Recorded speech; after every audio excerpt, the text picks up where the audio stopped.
eu quero convidar vocês, e hoje nós vamos estudar a terceira parte do sermão escatológico de Jesus. Nós estamos já contando com hoje 3 domingos, entendendo essas profecias que o Senhor Jesus Cristo proferiu acerca do fim dos tempos. Tudo começou lá no versículo 1 e 2, quando o Senhor Jesus fala acerca da destruição de Jerusalém, quando os discípulos estavam perplexos, extasiados, dominados por uma admiração pelo fato de o templo de Jerusalém ser tão magnífico. Jesus Cristo disse que não ficaria ali pedra sobre pedra que não fosse derrubada. Isso literalmente se cumpriu no ano 70 da era cristã, e nós investigamos e vimos tudo aquilo concernente a esse período da história. Depois Jesus diz, a partir do versículo 3 até o versículo 14, uma série de acontecimentos que vão anteceder a volta de Jesus. Ele falou da perseguição dos cristãos, ele falou acerca de grandes guerras que com certeza assolariam, como assolaram e têm assolado o mundo.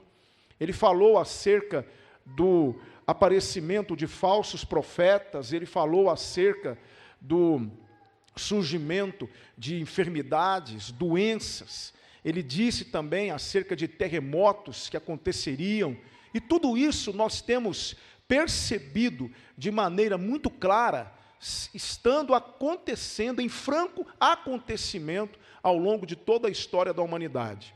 Agora, Jesus, mais uma vez, ele vai apresentar mais um conjunto de profecias concernentes ao fim dos tempos. E eu quero que vocês prestem bastante atenção, porque agora Jesus Cristo vai lançar mão de uma profecia antiga, já na época dele.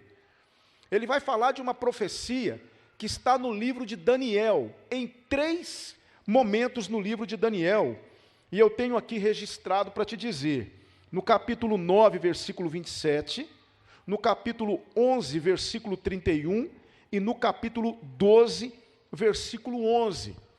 Essa profecia que o Senhor Jesus Cristo proferiu é a base de toda a profecia nesse conjunto que ele vai falar, porque Jesus aqui ele vai falar de 2 momentos.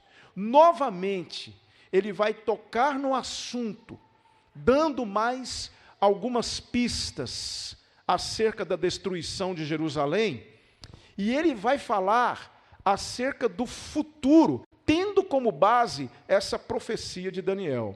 Então Jesus ele vai falar o seguinte aqui, logo de início, ele vai dizer o seguinte, no versículo 15, quando, pois, virdes que a abominação da desolação de que falou o profeta Daniel estar no lugar santo, quem lê, entenda. Jesus está lançando mão de uma profecia que se cumpriu literalmente no ano 168 a.C. Um rei chamado Antíoco Epifânio, é o nome do sujeito, Antíoco Epifânio, ele era um rei seleucida, ele invadiu Jerusalém com as suas tropas, entrou no templo sagrado e erigiu dentro do templo um altar ao deus grego Zeus, profanando o templo de Jerusalém. Isso aconteceu no ano 168 a.C., o que provocou a revolta dos Macabeus. Quando você pega a Bíblia católica, na Bíblia católica você vai ter lá 1º e 2º livro de Macabeus. Lá conta a história dessa revolta contra esse rei Antíoco Epifânio. A profecia de Daniel era essa que Jesus estava falando, capítulo 11, versículo 31. E braços serão colocados sobre ele, que profanarão o santuário e a fortaleza, e tirarão o sacrifício contínuo, estabelecendo abominação desoladora. Então essa profecia de Daniel, ela se cumpriu no ano 168 antes de Cristo.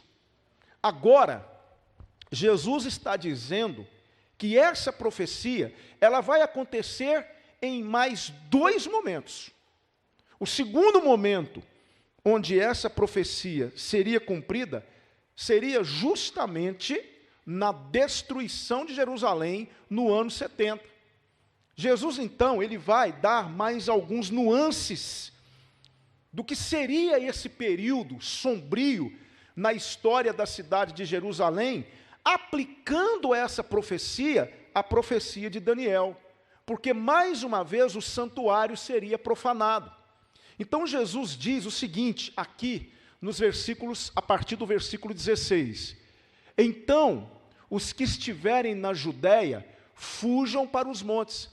Jesus está dizendo o seguinte: como aconteceu lá com Daniel, quando Daniel profetizou que aconteceria a assolação no santuário, isso vai acontecer de novo. E quando acontecer, os que estiverem na Judéia fujam para os montes. É interessante notar que os cristãos que atentaram para essas recomendações de Jesus, eles realmente conseguiram fugir de Jerusalém e eles se estabeleceram numa cidade chamada Pela. Eles ficaram lá orando por aqueles que não conseguiram fugir. Então é por isso que Jesus diz aqui o seguinte: então os que estiverem na Judéia fujam para os montes, e quem estiver sobre o telhado não desça a tirar alguma coisa de sua casa. Meus irmãos, Jesus está falando de quem? Da chegada das tropas do general Tito, que invadiriam Jerusalém e entrariam no santuário, mais uma vez profanando o santuário. Por quê? Porque um romano era considerado um pagão, e o templo de Jerusalém era santo, porque o Senhor, segundo a crença judaica, habitava no templo de Jerusalém, e um romano não podia entrar no templo de Jerusalém. Então, a assolação da desolação de que falou o profeta Daniel se cumpriria na pessoa do general Tito. Quando ele chegasse em Jerusalém, ele entraria na cidade santa, entraria no templo com seus soldados, destruiria tudo e profanaria o santuário. Quando esse momento chegasse, Jesus então está dando um alerta para os seus servos. E ele está dizendo: quem estiver sobre o telhado, não desça para tirar coisa alguma de sua casa. Aproveite que você está no telhado e de lá mesmo você deve fugir. Porque será um período sombrio, será um período terrível.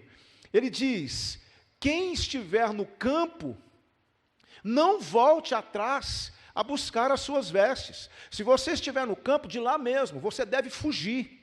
Jesus diz: mas ai das grávidas e das que amamentarem naqueles dias. Por quê? Porque seria extremamente difícil para uma grávida correr, uma grávida fugir. Ela seria capturada.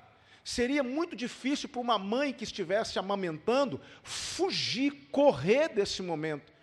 Então Jesus está antevendo um período de extremo sofrimento pelo qual passaria a cidade de Jerusalém e o povo judeu, como cumprimento da segunda parte dessa profecia de Daniel. Jesus tem mais alguns conselhos. Ele vai dizer aqui no versículo 20: orai para que a vossa fuga não aconteça no inverno. Por quê? Porque o rio Jordão transbordava no inverno. Então, quem tivesse que fugir não conseguiria atravessar o rio Jordão por conta da enchente, por conta das chuvas que caem naquela região. O rio transbordava. Então, o povo não conseguiria atravessar o rio. Jesus está dizendo: orem para que a fuga de vocês não aconteça no inverno. E outra coisa que ele vai dizer: e nem no sábado. Havia uma lei do sábado. Os fariseus, eles aumentaram a lei do sábado e acrescentaram 39 leis anexas à lei do sábado. E uma dessas leis é que um judeu não podia caminhar mais do que 1,5 km no sábado. Então, fatalmente, aqueles judeus mais ortodoxos que preferiam morrer do que quebrar o sábado, eles caminhariam apenas 1,5 km, seriam facilmente capturados. Então, muitos desses que seriam capturados eram familiares de cristãos que estavam fugindo. Então, Jesus diz, orem para que essa fuga não aconteça nem no inverno e nem no sábado, porque se acontecer no sábado, se essa chegada das tropas, essa invasão de Jerusalém acontecer no sábado, muitos judeus vão ser capturados, porque eles não caminham mais do que 1,5 km. Jesus também diz, porque haverá então tão grande aflição como nunca houve desde o princípio do mundo até agora, nem tão pouco há de haver. E se aqueles dias não fossem abreviados, nenhuma carne se salvaria, mas por causa dos escolhidos serão abreviados aqueles dias. Por causa daqueles que crescem em Jesus, Deus abreviou aquele cerco e diminuiu aquele cerco em muitos dias, para que muitos também pudessem fugir daquele cerco, são aqueles que creram na profecia de Jesus. Então eu quero dizer para vocês que a profecia que Jesus proferiu lá sobre Daniel, ela se cumpriu no ano 168, ela se cumpriu no ano 70, e ela então também apontava para o futuro este que ainda não chegou para nós. Veja só esse texto que eu quero mostrar para você. Jesus vai dizer no versículo 23, então se alguém vos disser, eis que o Cristo está aqui ou ali, não lhes deis crédito, porque surgirão falsos cristos e falsos profetas, e farão tão grandes sinais e prodígios, que se possível fora, enganariam até os escolhidos. A partir do versículo 23, Jesus agora fala de um terceiro período na história da humanidade. Terceiro período que não chegou ainda. O primeiro chegou, ano 168. O segundo chegou, ano 70. Mas o terceiro não. É aquilo que é chamado de grande tribulação. Esse período ainda vai chegar.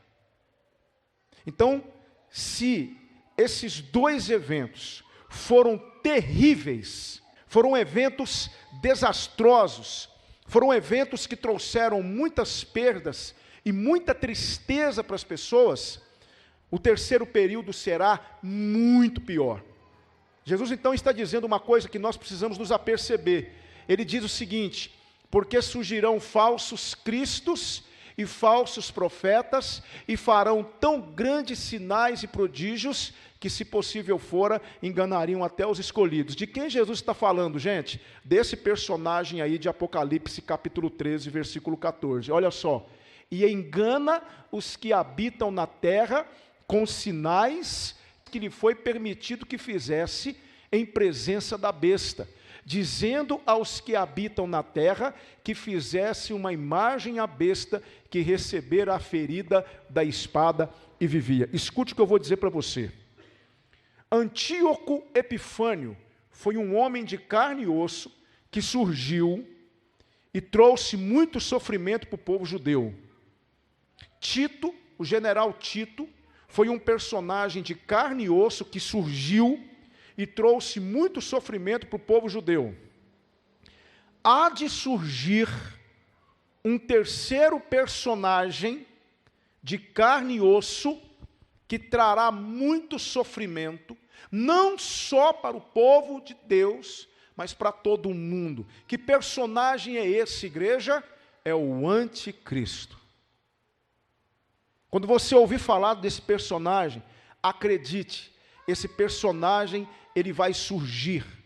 O anticristo, ele já está sendo, de alguma maneira, marqueteado. O anticristo é alguém real que surgirá, e ele vai fazer o quê? Veja só o versículo anterior.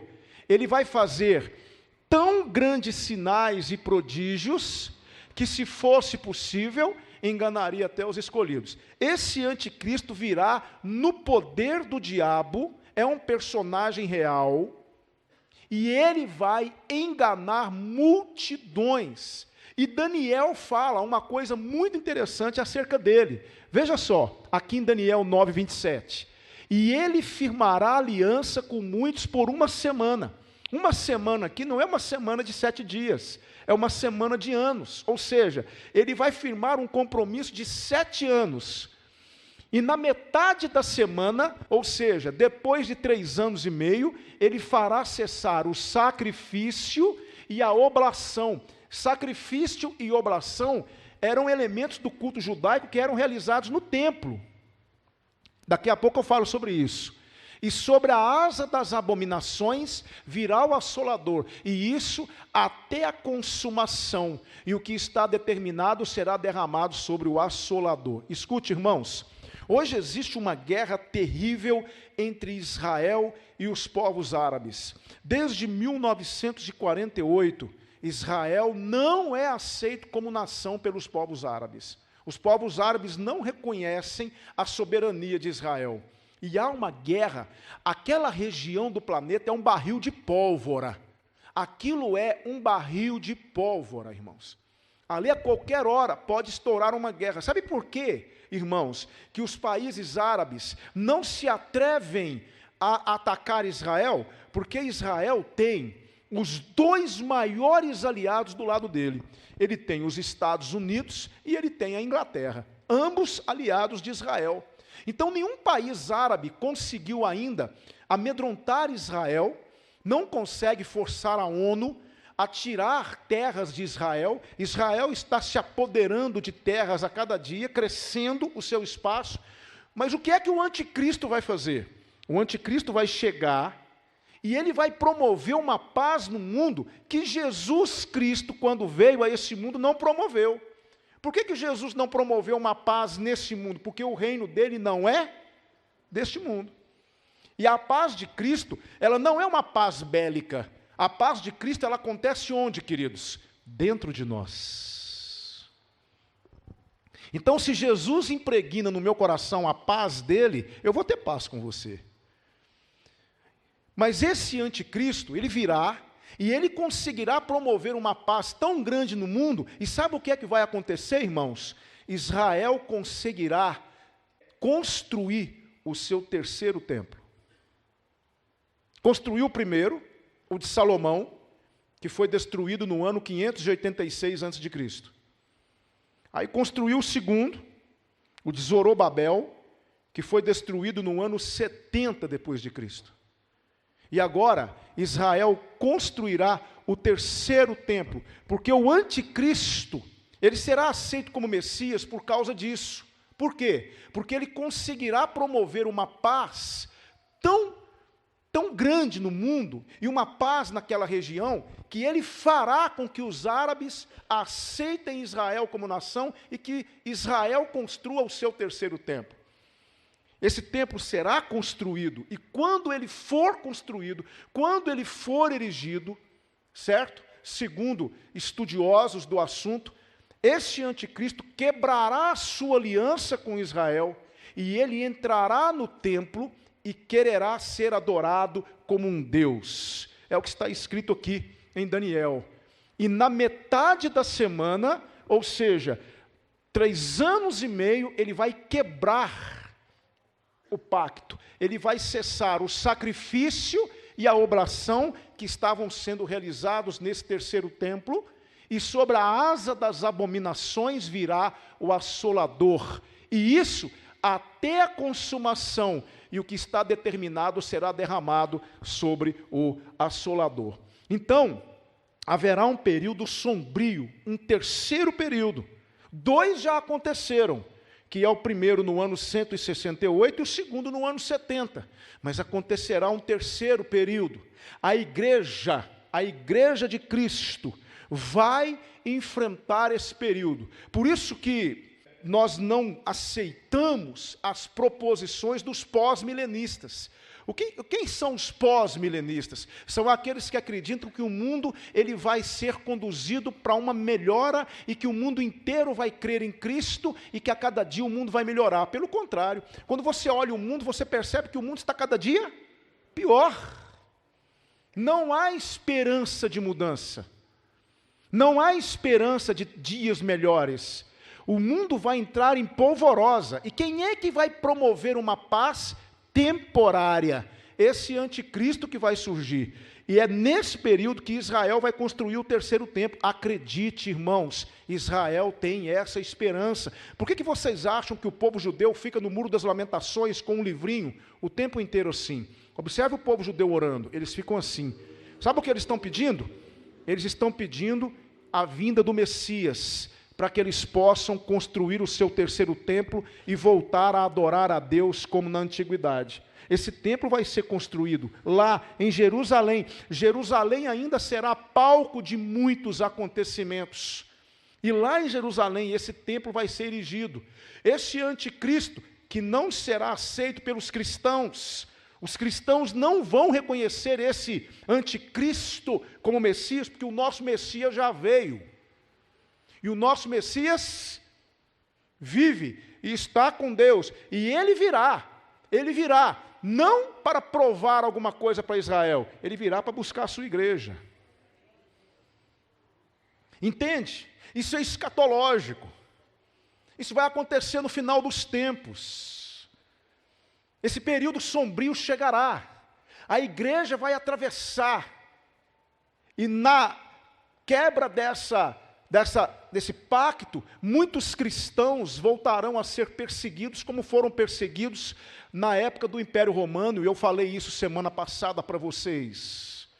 E eu disse isso semana passada. Então eu quero que os irmãos saibam que esse personagem, o anticristo, ele é profetizado de maneira muito clara na Bíblia, e eu quero te mostrar isso agora. Veja o que Paulo vai dizer na segunda carta dele aos Tessalonicenses. Veja só. Ora, irmãos, rogamo-vos, deixa eu só explicar para você, os tessalonicenses achavam que Jesus ia voltar naqueles dias. Para aqueles dias, Jesus vai voltar, vamos esperar o Messias. Aí Paulo diz, irmãos, espere, não é bem assim. Ele então escreve isso aí, irmãos, rogamo-vos, pela vinda de nosso Senhor Jesus Cristo e pela nossa reunião com Ele, que não vos movais facilmente do vosso entendimento, nem vos perturbeis, quer por espírito, quer por palavra, quer por epístola, como de nós, como se o dia de Cristo estivesse já perto. Ninguém de maneira alguma vos engane, porque não será assim, sem que antes, olha só, sem que antes venha a apostasia e se manifeste o quê, irmãos? O homem do pecado, o filho da perdição. Que homem é esse, irmãos? É o anticristo. Olha só, o qual se opõe e se levanta contra tudo o que se chama Deus, ou se adora, de sorte que se assentará como Deus. Olha a prova do que eu acabei de dizer para você. Onde é que ele vai se assentar? No templo de Deus, querendo parecer Deus. Não vos lembrais de que estas coisas vos dizia quando ainda estava convosco? E agora vós sabeis o que o detém, para que a seu próprio tempo seja manifestado, porque já o mistério da injustiça opera, somente há um que agora resiste, até que do meio seja tirado. Então será revelado o iníquo, a quem o Senhor desfará pelo assopro da sua boca e aniquilará pelo esplendor da sua vinda. A esse, cuja vinda é segundo a eficácia de Satanás, com todo poder e sinais e prodígios de mentira, e com todo o engano da injustiça, para os que perecem, porque não receberam o amor da verdade para se salvarem. É por isso, Deus lhes enviará a operação do erro, para que creiam na mentira, para que sejam julgados todos os que não creram na verdade, antes tiveram prazer na iniquidade. Segundo Tessalonicenses 2, de 1 a 12. O que Paulo está dizendo? A manifestação do anticristo. Esse homem virá. E nós vamos ter na palavra de Deus algumas coisas muito importantes que eu quero te mostrar. Veja só esse texto. 1 João capítulo 2, versículo 22 diz assim: quem é o mentiroso, senão aquele que nega que Jesus é o Cristo? Este é o quê? O anticristo, aquele que nega o Pai e o Filho. Meus queridos irmãos, esse homem ainda não chegou. O anticristo ainda não apareceu, mas posso dizer uma coisa para vocês: o espírito dele já está no mundo. Como é que eu sei disso? Como é que o senhor sabe disso, pastor? Porque, irmãos, o mundo está sendo preparado para a vinda do anticristo. Ele não vem de uma vez.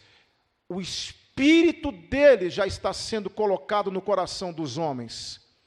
E ali está a explicação. Aquele que nega que Jesus é o Cristo. Deixa eu falar uma coisa para você. Preste atenção no que eu vou te dizer. Não há como você crer num Cristo parcial. Você só pode crer no Cristo total. E o Cristo total, o verdadeiro Cristo, está nesse livro. O que é que tem acontecido hoje? Sabe o que tem acontecido hoje? As pessoas têm até acreditado em Cristo, mas não no Cristo total. Elas estão acreditando num Cristo que elas mesmas idealizaram. Se você retirar qualquer coisa de Cristo, você não crê em Cristo. Esse é o grande problema do mundo hoje, e isso vai piorar. Os princípios do cristianismo hoje, esses princípios estão sendo totalmente relativizados. Veja a mídia. Veja o que a mídia tem feito com os valores cristãos, irmãos. Veja o que a mídia tem apresentado como valores para os nossos filhos. YouTubers famosos, que muitas vezes são seguidos pelos nossos filhos. E eles vão impregnando na mente dos nossos filhos ideias contrárias à palavra de Deus acerca de Cristo. A mídia tem oferecido para as nossas crianças um ensino mortal. Por isso que nós, pais, precisamos investir pesado na formação das nossas crianças. Está aí a ideologia de gênero batendo as portas das escolas. Está aí alguns grupos minoritários tendo voz e querendo, de alguma maneira, empurrar goela abaixo do povo de Deus as suas ideologias, e ai daquele que discordar. O que é isso?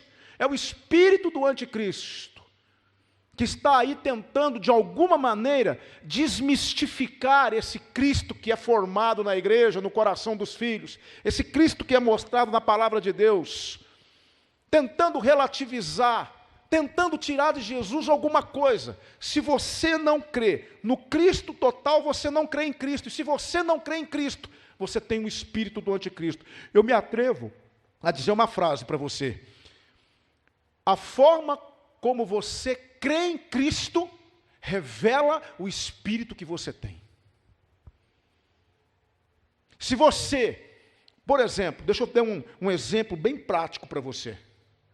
Se você acredita realmente que existem outros mediadores entre você e Deus, além de Cristo, você não crê em Cristo. Você crê naquela ideia que apresentaram de Cristo para você. Se você crê que existem outros intercessores orando a Deus por você, além de Cristo, você não crê em Cristo. Se você é como alguns que duvidam dos ensinamentos de Cristo, você não crê em Cristo.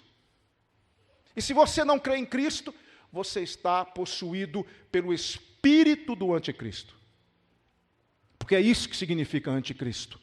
Contrário a tudo que diz respeito a Cristo. E você está vendo hoje isso de forma ampla, de forma clara, sendo disseminado aqui e ali. Inclusive em muitas igrejas. Se tem uma coisa que o anticristo vai usar para impregnar no mundo as suas mentiras, é a religião. O anticristo é ecumênico.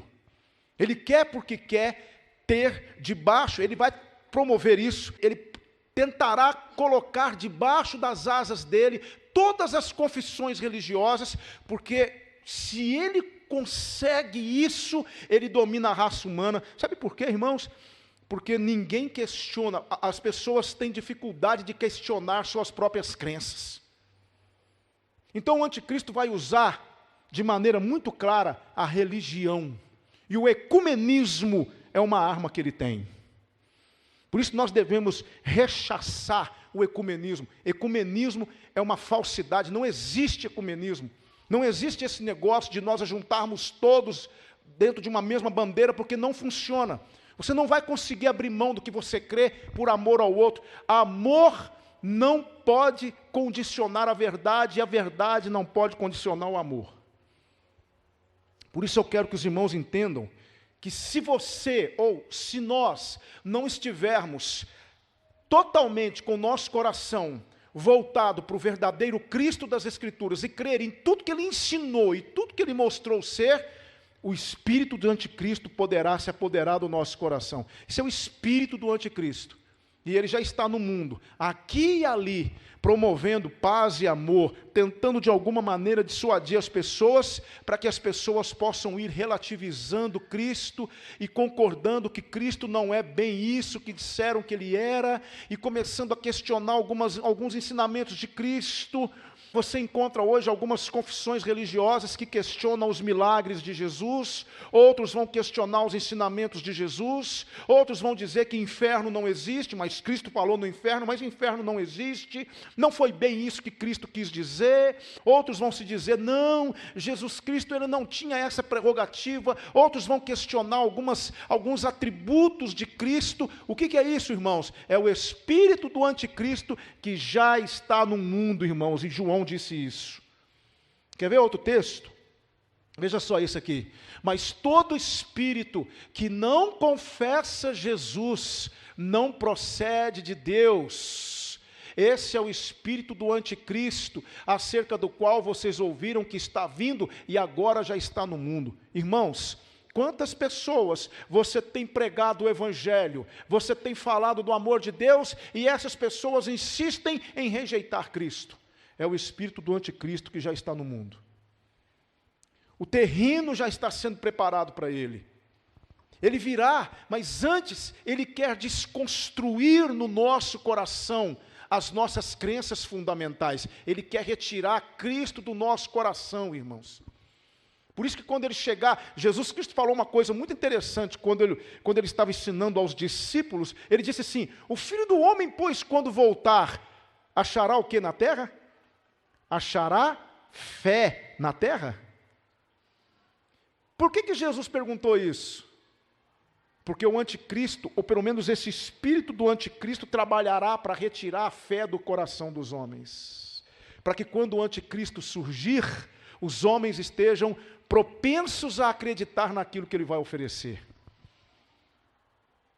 Então eu quero que você se atente para isso. Eu quero que você perceba que nós estamos vivendo essa calmaria toda, estamos vivendo essa calmaria toda que nós estamos vivendo, essa vidinha tranquila que nós estamos vivendo, mas isso vai terminar. Esse iníquo, esse homem da iniquidade vai aparecer. Muitos dizem não, outros dizem isso não é possível, eu não acredito, isso é bobagem, mas ele já está sendo preparado. O espírito do anticristo já está no mundo. Quando nós relativizamos a fé, quando nós rejeitamos a ortodoxia da palavra, quando nós começamos a achar que tudo pode ser aceito, que tudo pode ser visto com bons olhos, não pode, irmãos. É por isso que esse livro existe. Embora seja tão rejeitado, é por isso que esse livro existe. Para nos mostrar o caminho, para nos mostrar a direção e para nos alertar. Permita-me então mostrar para você mais algumas coisas, e eu já caminho para o final. Então veja só o que Jesus vai dizer, eis que eu vos tenho predito. Portanto, se vos disserem, eis que ele está no deserto. Por que Jesus falou isso? Porque no deserto foi um dos lugares onde Deus mais realizou milagres. O anticristo vai realizar muitos sinais no deserto, para enganar muitas pessoas. Porque o deserto foi um lugar de muitos milagres da parte de Deus. E por que ele diz assim? E eis que ele está no interior da casa. Porque Jesus realizou muitos milagres dentro de casas. O anticristo também terá essa prerrogativa. Mas lembrem-se, ele vem no poder de quem? Ele vem no poder do diabo. Lembra que eu falei semana passada que Satanás também tem poder para imitar milagres? para imitar prodígios, para manter as pessoas enganadas. Aqui está uma confirmação disso. Não acrediteis, é a recomendação do Senhor Jesus. Não acrediteis. E aí o Senhor Jesus diz, porque assim como o relâmpago sai do Oriente e se mostra até o Ocidente, assim será também a vinda do Filho do Homem. Agora preste atenção nesse ditado popular que Jesus usou, pois onde estiver o cadáver, aí se ajuntarão as águias. O que Jesus quer dizer? Gente, quando eu voltar, quando o verdadeiro Cristo aparecer, todo olho verá. Quando você olha um relâmpago no horizonte, você percebe que ele começa num ponto e ele vai até o outro extremo, não é? Jesus está dizendo, quando eu voltar, o mundo inteiro verá. O anticristo não tem essa característica, ele vai se apresentar em regiões pontuais, mas quando Jesus voltar, o mundo inteiro verá, assim como um relâmpago atravessa os céus. Esse evento será um evento cósmico, será um evento maravilhoso, todo olho verá. Mas é interessante que Jesus fala uma coisa, ele diz assim, onde estiver o cadáver, aí se ajuntarão as águias. Sabe o que isso significa? O cadáver aqui faz uma alusão a quem? Ao corpo de Cristo, a Cristo crucificado, não é? Ao cadáver dele que estava pendurado numa cruz. E águias aqui faz referência a quem? A nós, os cristãos. Nós somos tratados como águias na palavra de Deus. A palavra de Deus nos mostra, em alguns textos, que nós somos tratados como águia. Por exemplo, Isaías 40, 31 diz assim, mas aqueles que esperam no Senhor renovam suas forças, voam alto como águias, correm e não se fadigam, caminham e não se cansam. Então eu quero encerrar minha palavra dizendo para você o seguinte, quando Jesus aparecer, quem pertence a Ele, quem é dele, os salvos, os crentes em Jesus, que não creram no anticristo, que não se renderam ao anticristo, vão se ajuntar. Onde Jesus estiver, estará o povo dele. E ele disse isso, não disse? Não se turbe o vosso coração. Credes em Deus, credes também em mim. Na casa de meu pai há muitas moradas. Se não fosse assim, eu vos teria dito, vou preparar-vos lugar. E se eu for e vos preparar lugar, virei outra vez e vos levarei para mim mesmo, para que onde quer que eu estiver, estejais vós também. Amém, irmãos? Eu aprendi 2 lições aqui. Lá vem o pastor com as lições dele, né? Eu aprendi 2 que eu quero compartilhar com vocês. A primeira lição que eu aprendi foi essa. Cuidado com o espírito do anticristo que já está no mundo. Qual é o espírito que domina seu coração? Deixa eu te fazer uma pergunta. Você crê de todo o seu coração nesse Cristo que está aqui? Você crê nesse Jesus cuja história está nas páginas da Bíblia Sagrada? Existe alguma coisa nesse Cristo que ainda não entrou no seu coração? Se você ainda não teve um encontro com esse Cristo, isso pode acontecer hoje, porque se você não crer no Cristo total, o seu coração está aberto para o espírito do anticristo. A palavra de Deus está dizendo hoje, creia em Cristo, creia no Filho de Deus, creia no verdadeiro Cristo, porque o anticristo vem aí, e ele vai enganar, e quem não pertencer a Cristo vai acreditar nele. Quem não crer em Cristo vai ser uma presa fácil para ele. Você crê em Cristo de todo o seu coração? Você já entregou a sua vida para Cristo? Você já iniciou uma caminhada com Ele? Você crê no Cristo das Escrituras? Ou você crê naquele Cristo que a sua mãe, que a sua avó, que a sua bisavó te ensinou? Naquele Cristo que muitas vezes é um Cristo forjado pelos homens. Um Cristo bonzinho, que está disposto a fazer tudo que você quer. Um Cristo que está disposto a satisfazer os seus desejos e a realizar todos os seus sonhos. Esse Cristo não existe. A Bíblia diz que o verdadeiro Cristo é Rei dos reis e Senhor dos senhores. E a Bíblia diz que diante dele todo joelho se dobrará e toda língua confessará que Jesus Cristo é o Senhor para a glória de Deus Pai. Esse é o Cristo das Escrituras. Se você não crê nesse Cristo, você está com o espírito do anticristo. Então cuidado com o espírito do anticristo. Ele já está no mundo, ele já está por aí, ele está na mídia, ele está em todos os lugares, ele está na mídia televisiva, ele está nos jornais, ele está nas escolas, ele está na política, ele está em todos os lugares. De certa forma, enganando as pessoas e desconstruindo essa fé no verdadeiro Cristo que muitos têm, ou pelo menos tentando. A última lição que eu aprendo aqui: observe os sinais de sua vinda. Irmãos, quantos sinais estão acontecendo? Observe o que está acontecendo no mundo. Veja o que está acontecendo no mundo. Aperceba-se, comece a olhar para o lado, perceba o que está acontecendo no mundo. Jesus está voltando, irmãos. Nós falamos muita coisa semana passada. Veja os sinais da vinda de Jesus. Como que realmente as profecias elas vão se encaixando. Não menospreze aquilo que Jesus nos ensinou. Quero orar por você nesse momento. Quero falar com Deus e que o Espírito Santo de Deus ilumine o seu coração para que você possa entender. Aconteceu uma vez, 168 antes de Cristo, aconteceu a segunda vez, 70 depois de Cristo, e vai acontecer de novo. O anticristo está batendo às portas. O mundo está sendo preparado para ele. Precisamos fortalecer a nossa fé. Pai, em nome de Jesus, fortaleça-nos. Não queremos ser enganados. Queremos crer no Cristo total. Queremos crer no Cristo das Escrituras. É ao Senhor que nos entregamos. Tu és o nosso Salvador. Tu és o nosso Senhor. Nós cremos em Ti. Nós não queremos outro Cristo. Não precisamos de outro Cristo. O nosso Cristo vive e nós nos rendemos a Ele.